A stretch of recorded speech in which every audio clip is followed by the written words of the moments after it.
Hey, what's going on, guys? Jump Gaming here, back in another video. This episode, I wanted to go over the tower and the leaderboard system that's coming in Diablo 4 Season 11. So let's first discuss how to unlock and actually enter the tower. So the way you're going to be able to access the tower is actually from the Artificer's Obelisk, which is the exact same way that you access pits.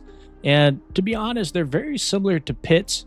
As they are today, you will go in and you'll have the choice between the pit or the tower, and the tower will come with tiers associated to it, just like a pit. And your completion time in the tower, along with the pit level, is what will actually get logged to the leaderboard. Now, the tower actually does have to be unlocked, and you have to complete something called the Hellish Descent Capstone Dungeon, which will be a part of the seasonal journey.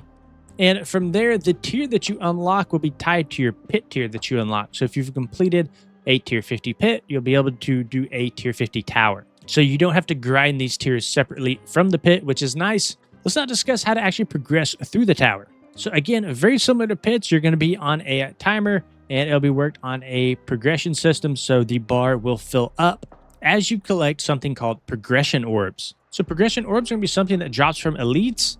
And as you pick up these orbs, that progression bar will fill up. Now, once you actually get into the tower, there will be 5 randomized floors, and each will have a different monster family and a different layout.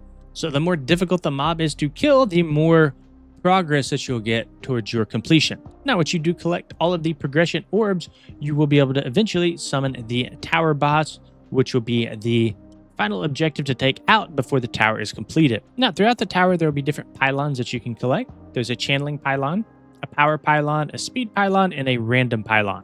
So the channeling pylon is essentially going to be your skills will not cost any resources and have greatly reduced cooldown.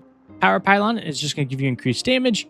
And then the speed pylon, you will gain movement speed and become unstoppable and unhindered.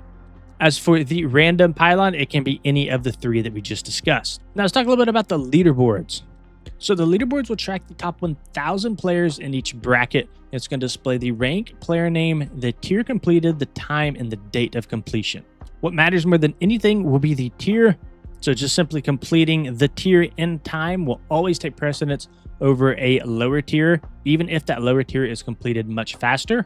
And time is only taken into account when you're comparing the same tier that's completed. So the leaderboard will be broken into brackets, which is really cool. So we will have the solo of all classes: Barb, Necro, Source, Rogue, Druid, and Spiritborn.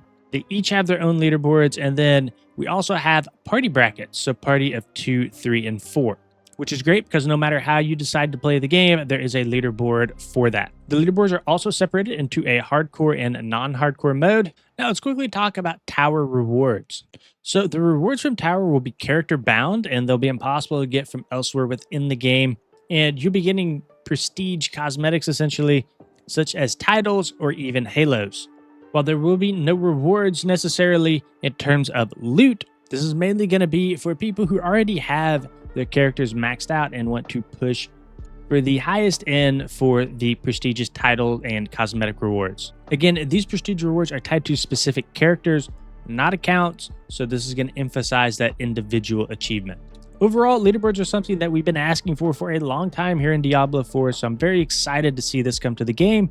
I'm hoping that this does incentivize new influencers and streamers to come in and play Diablo 4 and actually push the leaderboards. Now, a lot of people come in here and they beat Diablo 4 in just a couple weeks of every season, and I'm just hoping that this adds some longevity to each season. So yeah, if you guys enjoyed the video, please consider liking and subscribing to the channel. See you guys in the next one.